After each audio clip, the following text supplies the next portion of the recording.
वज़ीर-ए-आज़म नरेंद्र मोदी आज शिमला में गरीब कल्याण सम्मेलन में होंगे शामिल।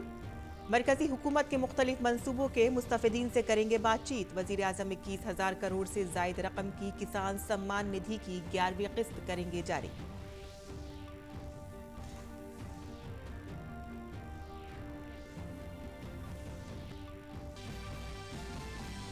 तीन ममालिक के दौरे के पहले मरहले में नायब सदर जमहूरिया वेंकैया नायडू आज गैबॉन के वज़ीर-ए-आज़म से करेंगे वफ्द सतह की बातचीत। गैबॉन के सदर और मोअज़्ज़ज़ शख्सियात से भी करेंगे मुलाकात। नायब सदर जमहूरिया का भारतीय बिरादरी से भी खिताब करने का है प्रोग्राम।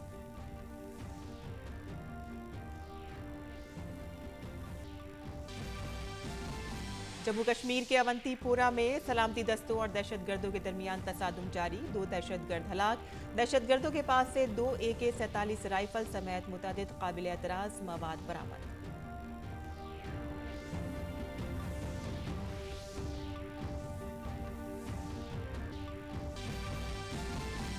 अमेरिका में हुई बड़े पैमाने पर शूटिंग के बाद कनाडा ने हैंडगन रखने से मुतालिक नए बिल का किया ऐलान। नए बिल के मुताबिक हैंडगन रखने के ज़ाब्ते होंगे सख्त, बरामदात और फरोख्त पर भी होगी सख्ती।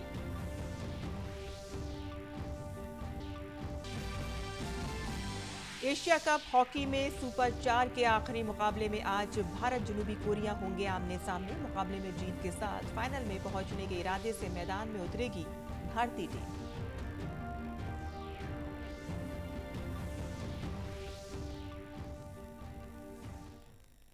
आदाब नाज़रीन, खबरनामे में आपका इस्तकबाल है। मैं हूं साइमा खान। अब खबरें तफसील से।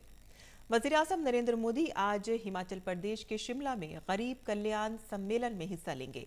मरकज़ में भारतीय जनता पार्टी की हुकूमत के 8 बरस मुकम्मल होने की मुनासबत से ये प्रोग्राम मुल्क भर के रियासती दारुल हुकूमतों, जिला हेडक्वार्टर्स और कृषि विज्ञान केंद्रों में मुनक़िद होने जा रहा है। वज़ीर-ए-आज़म कॉन्फ्रेंस के दौरान मुख्तलिफ और महकमों के मुतादिद प्रोग्रामों के इस्तेफादा कुनिंदगान से बातचीत करेंगे।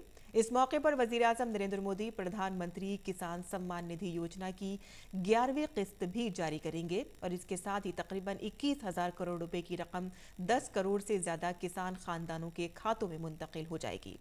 वज़ीर-ए-आज़म नरेंद्र मोदी अपने एक रोज़ा दौरे पर रोड शो भी करेंगे।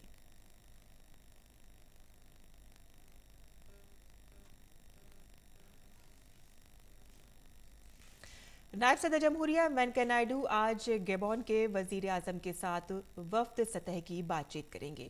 वो गैबॉन के सदर और दीगर मोअज़्ज़ज़ीन से भी मुलाकात करेंगे। नायब सदर जमहूरिया का भारतीय बिरादरी से भी खिताब करने का प्रोग्राम है। इससे कबल नायब सदर जमहूरिया वेंकैया नायडू का गैबॉन के वज़ीर-ए-आज़म रोज़ क्रिस्टियन ओसोका रापोंडा और वज़ीर ख़ारजा माइकल मूसा आदामो ने इस्तकबाल किया। अहम बात यह है कि नायब सदर जमहूरिया का गैबॉन और सेनेगल का दौरा अफ्रीका के साथ भारत के ताल्लुकात को मजबूत करेगा और अफ्रीकी बर्र-ए-आज़म के साथ इसकी वाबस्तगी पर भी जोर देगा।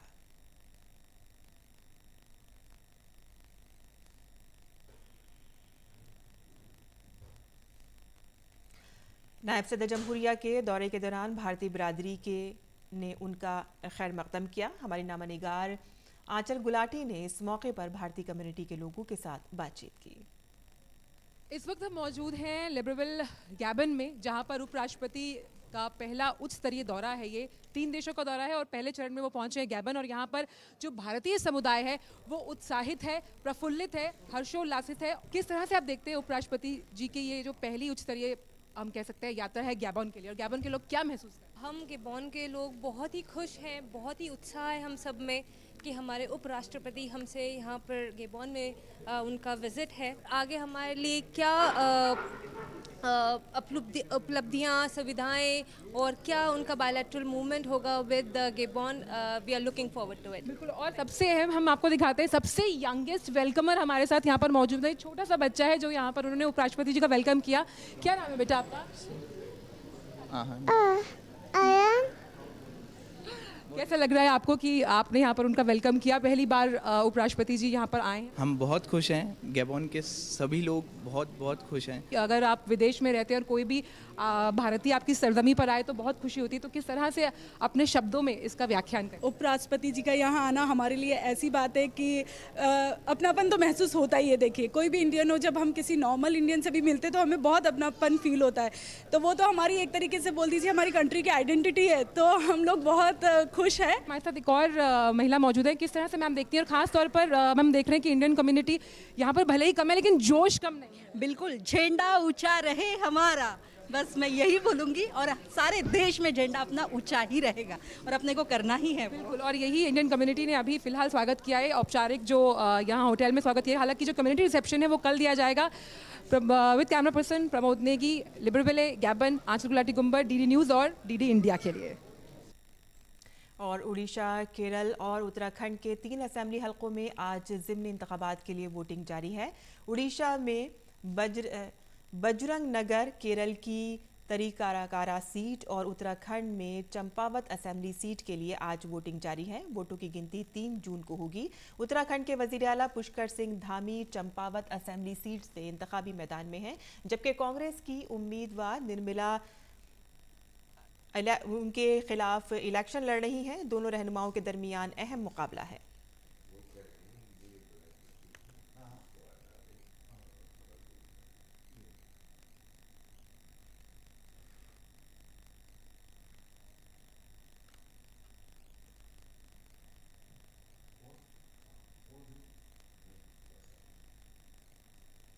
और राज्यसभा इंतखाबात के लिए कागजात नामजदगी दाखिल करने का आज आखिरी दिन है। 15 रियासतों की 57 सीटों पर 10 जून को इंतखाब होने वाले हैं। कागजात नामजदगी की जांच पड़ताल 1 जून को होगी, जबकि 3 जून तक नाम वापस लिए जा सकेंगे। और आपको बता दें कि बीजेपी की राज्यसभा चुनाव के लिए उम्मीदवारों की नई फहरिस्त में कर्नाटक से लाहर सिंह सिरोया और मध्य प्रदेश से सुमित्रा वाल्मीकि के नाम शामिल हैं। वहीं बीजेपी के लीडर पीयूष गोयल ने महाराष्ट्र से राज्यसभा उम्मीदवार के तौर पर अपनी नामजदगी दाखिल की है। नामजदगी दाखिल करने के बाद उन्होंने कहा है कि महाराष्ट्र की 3 सीटों पर बीजेपी का परचम लहराएगा।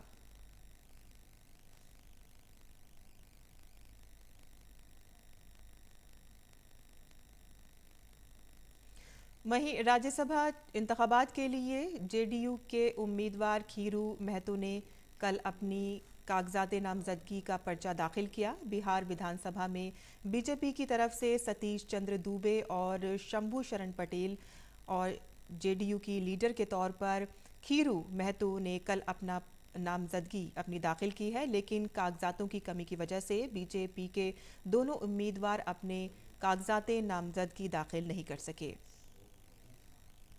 इसी के साथ ही राज्यसभा के लिए 10 जून को होने वाले इंतखाबात को लेकर कांग्रेस के कई दिग्गजों ने कल अपना पर्चा नामजदगी दाखिल कर दिया है। कांग्रेस के लीडर और साबिक मरकजी वजीर जयराम रमेश और मंसूर अली खान ने कर्नाटक से अपना पर्चा नामजदगी दाखिल किया है। और इसी तरह से कांग्रेस के लीडर हैं विवेक तनखा ने साबिक वजीर आला और मध्य प्रदेश के कांग्रेस सदर कमलनाथ की मौजूदगी में राज्यसभा चुनाव के लिए अपना पर्चा नामजदगी दाखिल किया है। और आगे बढ़ते हैं, जहां जम्मू कश्मीर के अवंतीपुरा में सलामती दस्तों और दहशतगर्दों के दरमियान जारी तसादुम में सलामती दस्तों ने 2 दहशतगर्दों को मार गिराया है। दहशतगर्दों के कब्जे से AK-47 राइफल समेत इश्तियाल अंगेज मवाद बरामद हुआ है। कश्मीर जोन पुलिस का कहना है कि ऑपरेशन जारी है। दहशतगर्दों की शिनाख्त तराल के शाहिद राथर और शोपिया के उमर यूसुफ के तौर पर हुई है।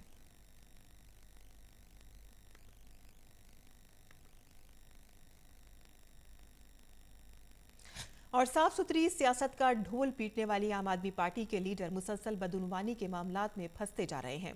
ताज़ा मामला दिल्ली के वजीर सेहत और पार्टी के सीनियर लीडर सत्येंद्र जैन से मुतालिक है, जिन्हें ईडी ने कोलकाता में वाक़ एक कंपनी से मुतालिक हवाला के लेन देन के एक मामले में गिरफ्तार किया है। इस मामले में उनसे पहले भी पूछताछ की जा चुकी है, जिसके बाद उन्हें गिरफ्तार किया गया है।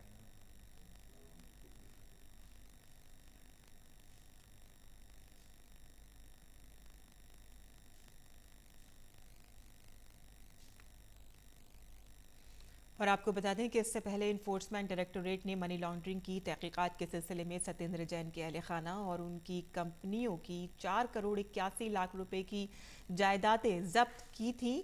और अगस्त 2017 में सेंट्रल ब्यूरो ऑफ इन्वेस्टिगेशन ने आमदनी से ज्यादा जायदाद से मुतालिक शिकायत पर सत्येंद्र जैन और दीगर के खिलाफ FIR दर्ज की थी। ईडी ने 2018 में इस मामले में जैन से पूछगछ की थी। ईडी ने कहा कि मनी लॉन्ड्रिंग की रकम का इस्तेमाल दिल्ली और इसके आसपास जमीन या ज़राई जमीन की खरीदारी से के लिए गए कर्ज की अदायगी के लिए किया गया था। काबिल जिक्र है कि सत्येंद्र जैन के पास दिल्ली हुकूमत में सेहत, बिजली, घर, सनत, शहरी तरक्की, सैलाब, आबपाशी और पानी के महकमों के कलमदान हैं। मुंबई के साबिक NCB zonal director Sameer Wankhede का ट्रांसफर मुंबई से चेन्नई कर दिया गया है। इससे कबल समीर वानखड़े मुंबई में ड्रग्स कंट्रोल ब्यूरो के मामले की जांच ऑन क्रूज मामले की जांच में थे।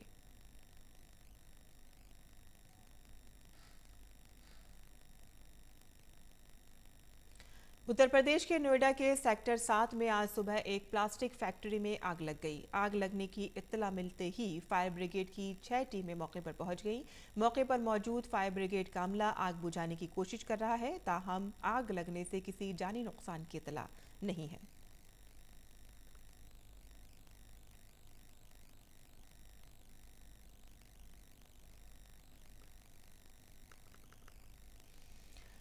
और कोविड वबा के खिलाफ सबसे मौसर हथियार के तौर पर शुरू की गई टीकाकारी मुहिम के तहत मुल्क में अब तक 193.43 करोड़ से ज्यादा टीके लगाए जा चुके हैं और टीकाकारी मुहिम के 500वें दिन शाम 7 बजे तक 11 लाख से ज्यादा टीके लगाए गए। इसके साथ ही 12 से 14 साल की उम्र के बच्चों को 5 करोड़ 2 लाख से ज्यादा टीके लगाए जा चुके हैं और अब तक 3 करोड़ 50 लाख से ज्यादा एहतियाती खुराकें अहले जुमरे के लोगों को दी जा चुकी हैं।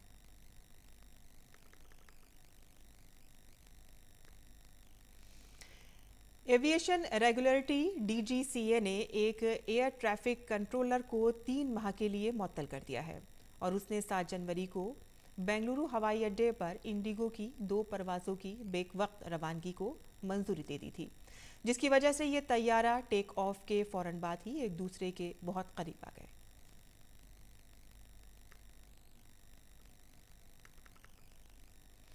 मुल्क भर से फूड इंडस्ट्री और न्यूट्रिशन और साइंसदानों ने पहली बार प्लांट बेस्ड फूड समिट में शिरकत की। फूड प्रोसेसिंग की वजारत में वजीर ममलिकत प्रहलाद सिंह पटेल ने इस कॉन्फ्रेंस के इफ्तिताह के मौके पर कहा कि गुज़िश्ता 2 सालों में कोरोना वबा की वजह से भारत की पुरानी आयुर्वेदिक रिवायत का पूरी दुनिया ने लोहा माना है। ये मजाक उड़ाया गया, लेकिन हम तो प्लांट बेस्ड भोजन के सदियों से, युगों से उसके समर्थक रहे हैं। हाँ, उसमें भी निषेध रहा है, क्या खाएं क्या ना खाएं। एक बार कहता है जमीन के नीचे जो गड़ा है वो हम नहीं खाएंगे, लेकिन वो जो बाकी लोग हैं वो कहते हैं हम कांद ही खाएंगे। तो ये फर्क हो सकता है, लेकिन प्लांट बेस्ड जो भी हमारा भोजन रहा है, आहारचर्या रही है, वो भारतीय संस्कृति की सबसे बड़ी ताकत है। और अब भारतीय रेलवे की मुल्क की पहली semi high speed train Vande Bharat की कामयाबी के बाद भारतीय रेल अब 75 नए वंदे भारत ट्रेन सेट तैयार कर रहा है। इनमें से 2 ट्रेनों के सेट जो हैं वो इस साल 15 अगस्त को आज़ादी के अमृत महोत्सव के तहत चलाए जाएंगे, जबकि बाकी ट्रेन सेटों की तामीर का हदफ अगस्त 2023 तक रखा गया है। और साथ ही मुल्क में पहली बार सेमी हाई स्पीड मालगाड़ी की भी तामीर की जाएगी। देखिए हमारे नुमाइंदे अभिषेक सिंह की चेन्नई के रेल डिब्बों के कारखाने से हमारी ये खुसूसी रिपोर्ट।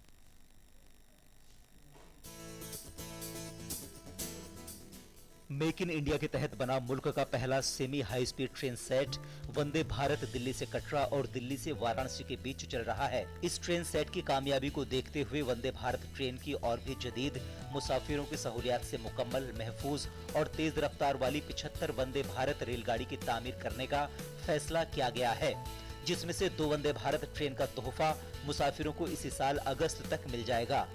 इस नए ट्रेन सेट की तामीर चेन्नई में वाक़ ICF में की जा रही है, जिसे आप इन तस्वीरों के जरिए से देख सकते हैं। बगैर इंजन और 16 कोचों वाले हर एक ट्रेन सेट की तामीर में तकरीबन 115 करोड़ रुपए की लागत आएगी, जो गैर मुमालिक में बनने वाले ट्रेन सेट के मुकाबले तकरीबन आधे से भी कम होगा। सेफ्टी के नुक्ता नजर से भी ये ट्रेन पहले एडिशन से ज्यादा महफूज और जदीद होगी। वंदे भारत में इन नई ट्रेनों के डिब्बों में आग लगने का पता लगाने वाले अलार्म, रूम और बैतुल खला में आग लगने का पता लगाने वाला सिस्टम, इमरजेंसी रोशनी के साथ साथ फी कोच में 4 इमरजेंसी खिड़कियां, इमरजेंसी पुश बटन और टॉक बैक सिस्टम भी दिया गया है। इस नए एडिशन में मुसाफिर सीटों को और भी ज्यादा जदीद और आरामदायक तरीके से डिजाइन किया गया है। हमारे साथ है आईसीएफ के जीएम अतुल कुमार अग्रवाल जी, उनसे इस बारे में हम पूछते हैं। सर, जो अभी 2 वंदे भारत चल रही है और जो ये आप 2 बना रहे हैं, दोनों में क्या फर्क क्या होगा? उन दोनों में पहला फर्क तो ये है कि जो पुरानी वाली ट्रेन थी उसका राइडिंग इंडेक्स टेक्निकल वर्ड है और राइडिंग कंफर्ट पैसेंजर्स के लिए उतना अच्छा नहीं था जितना इनमें आएगा। दूसरा, जो फीचर्स हैं इनके पैसेंजर एमिनिटीज़ के, वो उनसे बेटर होंगे। वो हमारा पहला एक्सपीरियंस था, तो जो कमियां उसमें रह गई तो वो हम लोग यहाँ ठीक करेंगे। कितना समय लगेगा सर इसको पूरा होने में? ये जो 2 कोच आप बना रहे हैं, इसके बाद शायद इसका क्लियरेंस भी होगा आरडीएसओ से, ऐसे जरूरत क्यों पड़ी जब ऑलरेडी आपकी 2 ट्रेन चल रही? जो 2 ट्रेन चल रही हैं उनसे इनकी बोगी बिल्कुल डिफरेंट है। तभी मैंने आपको बताया कि राइडिंग इंडेक्स का बेटर इसीलिए हुआ है कि we have designed a better bogie. Sir, आपकी कैपेसिटी पर डे कितने कोच बनाने की यहाँ पर है, और ये 75 कोच क्या यहीं बनेगा या और भी जगह पे इसको डिस्ट्रीब्यूट? अभी 75 कोच का तो प्लान यहीं बनाने का है। The effort are being made at RCF Kapurthala and RCF Raebareli also to manufacture these coaches. तामीर के बाद इसी साल 15 अगस्त 2022 तक चलने वाले इन दोनों वंदे भारत ट्रेन सेट को आरडीएसओ की मंजूरी लेनी होगी, जिसके बाद बाकी 73 वंदे भारत ट्रेन सेट की तामीर अगस्त 2023 तक करने का हदफ रखा गया है। मौजूदा वक्त में आईसीएफ की अहलियत फी दिन ऐसे 6 से 7 रैक बनाने की है, जिसे बढ़ाकर 10 किया जा रहा है। इसके साथ ही कपूरथला रेल कोच फैक्ट्री और रायबरेली के मॉडर्न रेल कोच फैक्ट्री में भी वंदे भारत ट्रेन सेट की तामीर की जाएगी। इन सवारी ट्रेन सेट के साथ साथ आईसीएफ पहली बार सेमी हाई स्पीड मालगाड़ी गति शक्ति की भी तामीर कर रहा है, जो पटरियों पर 160 किलोमीटर फी घंटे की रफ्तार से दौड़ेगी। वंदे भारत एक्सप्रेस के प्लेटफॉर्म पर बनने वाली इस ट्रेन का पहला रैक इस साल तैयार कर लिया जाएगा। भारतीय रेल ने ऐसे 25 सेमी हाई स्पीड मालगाड़ियों की तामीर का हदफ रखा है। चेन्नई से अभिषेक सिंह की रिपोर्ट, डीडी न्यूज उर्दू खबरें। कनाडा के वज़ीर-ए-आज़म जस्टिन ट्रूडो ने मुल्क में हैंड गन की मिल्कियत पर पाबंदी की तजवीज़ पेश की है। ये तजवीज़ बंदूकों की दरामदात और फरोख्त पर मौसर तरीके से पाबंदी लगाएगी। मीडिया से बात करते हुए ट्रूडो ने कहा है कि हमने हैंड गन की मिल्कियत पर पाबंदी के निफाज के लिए बिल पेश किया है। अब कनाडा में कहीं भी हैंड गन की खरीदो फरोख्त पर पाबंदी होगी। अहम बात यह है कि अमेरिका में बड़े पैमाने पर फायरिंग के बाद कनाडा ने हैंड गन रखने से मुतालिक एक नए बिल का ऐलान किया है। यूरोपीय यूनियन के रहनुमाओं ने इस साल के आखिर तक रूस से तेल की 90% दरामदात पर पाबंदी लगाने पर उसूली तौर पर इत्तेफाक किया है। सिफारतकारों ने कहा है कि इस मुआहदे से रूस पर यूरोपीय यूनियन की पाबंदियों के छठे पैकेज के दीगर अनासिर के लिए भी रास्ता साफ हो जाएगा।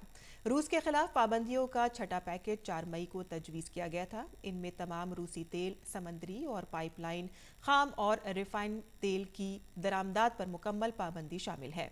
एक ही वक्त में यूरोपीय यूनियन की तरफ से दरामद करदा रूसी तेल का 2/3 हिस्सा टैंकरों के जरिए आता है और 1/3 डर्ज़बा पाइपलाइन के जरिए आता है, जबकि पोलैंड और जर्मनी अब भी पाइपलाइन के जरिए जुड़े हुए हैं। अगर हम इस साल के आखिर तक रूस से तेल खरीदना बंद कर देते हैं तो रूस से तेल की दरामदात का 90% हिस्सा पाबंदी में शामिल हो जाएगा। बकिया 10% को आर्जी तौर पर पाबंदी से मुस्तस्ना रखा जाएगा। रूस और यूक्रेन के दरमियान जंग जारी है। रूसी फौज ने पीर को खार्कीव के शुमाली बाहरी इलाके में गोलाबारी की, जिसमें मुतादिद लोग जख्मी हो गए। ये वाकया यूक्रेन के सदर व्लादिमीर ज़ेलेंस्की के खार्कीव दौरे के एक ही दिन बाद पेश आया है। ग्रेट और अमरिच मिसाइलों के जरिए की गई गोलाबारी से ज़ूकीविस्की गांव में कई घरों को तबाह कर दिया गया। वहीं इस महीने की शुरुआत में खार्कीव की हिफाजत में लगे यूक्रेनी फौजियों ने रूसी फौजियों को वापस जाने के लिए मजबूर कर दिया था। और पुलिस और समाज के दरमियान हम आहंगी से तरक्की याफ्ता समाज का तस्वुर किया जा सकता है। इसी तर्ज पर मकामी लोगों को योग, साइकिल चलाना, सैर व तफरी, स्केटिंग और सड़कों पर मुख्तलिफ खेलों में शामिल होने के लिए मुंबई में एक अनोखी पहल के तहत हर हफ्ते के आखिर में कुछ घंटों के लिए कुछ सड़कों को गाड़ियों की आमदोरफ्त के लिए बंद रखा जाएगा।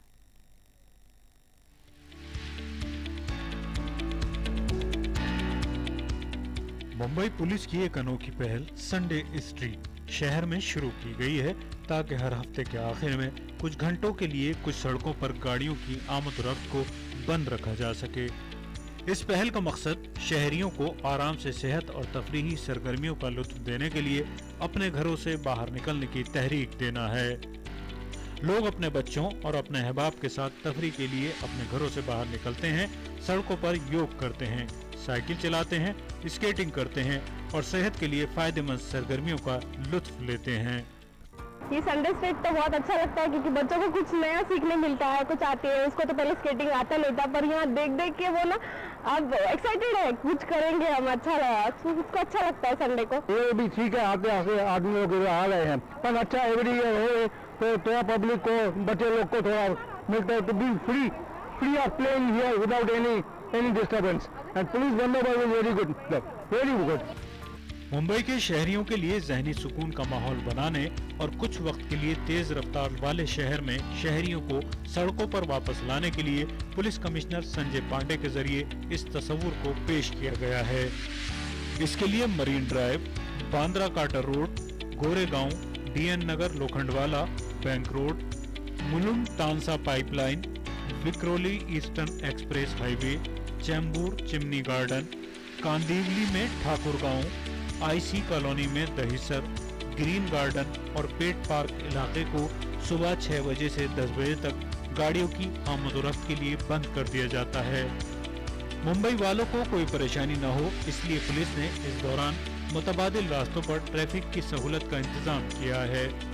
बड़ी तादाद में लोग सड़कों पर वर्जिश करते हैं, दौड़ते हैं और दीगर तफरीही सरगर्मियां अंजाम दे रहे हैं और पुलिस की इस मुस्बत पहल के लिए उनका शुक्रिया अदा कर रहे हैं।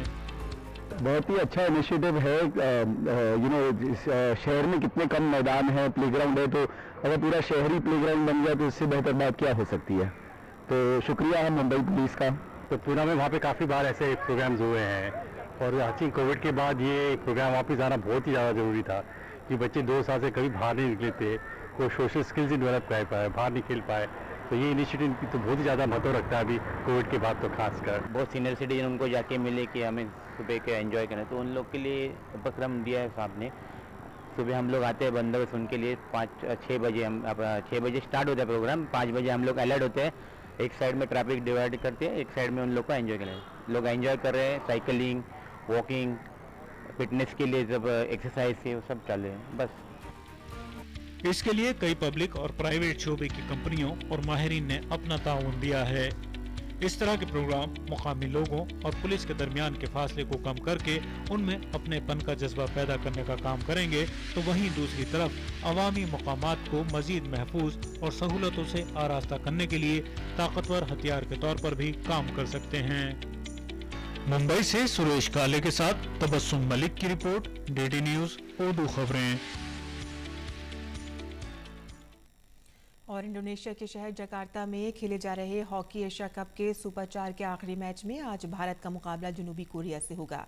मैच शाम 5 बजे शुरू होगा और इससे कबल सुपर 4 के पहले मैच में भारत ने जापान के 2-1 से शिकस्त दी थी, जबकि मलेशिया के साथ खेला गया सुपर 4 का दूसरा मैच 3-3 से बराबर रहा।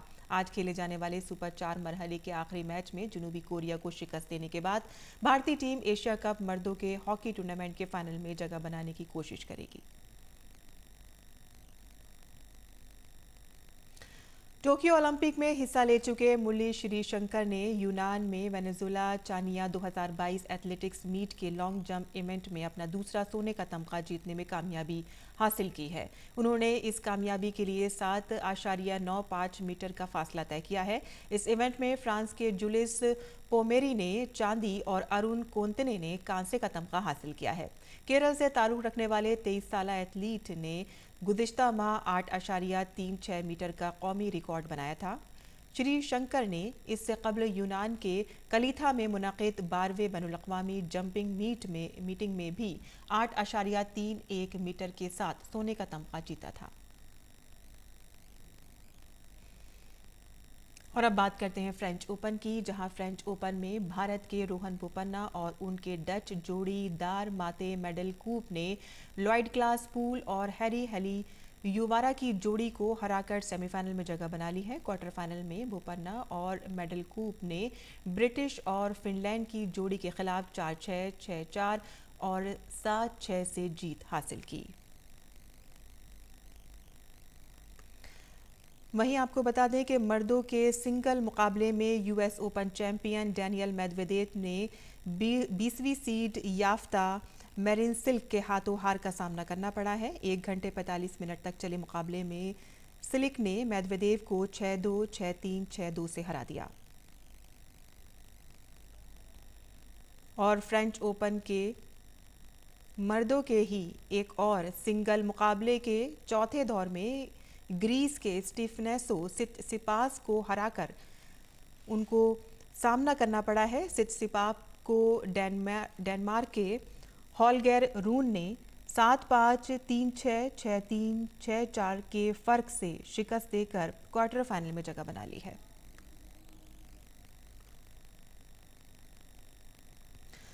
दुनिया के 6ठे नंबर के खिलाड़ी कार्लोस अल्काराज ने 21वीं सीड याफ्ता 26 साल के काचानोव के खिलाफ 6-1, 6-4, 6-4 से जीत हासिल की है। आज क्वार्टर फाइनल के मुकाबले में उनकी टक्कर जर्मनी के अलेक्जेंडर ज़ेवरेव से होगी।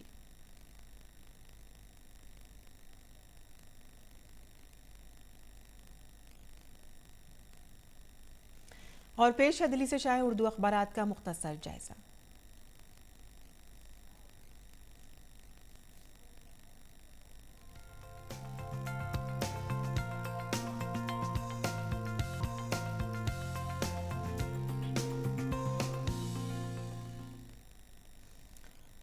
तो दिल्ली से शाये होने वाले उर्दू के अखबारात में सबसे पहले नज़र डाल लेते हैं रोज़नामा इनकलाब की सुर्खियों पर, जिसके सफ़े अव्वल की सुर्खी है वज़ीर आज़म नरेंद्र मोदी ने PM cares fund for children scheme का ऐलान किया है।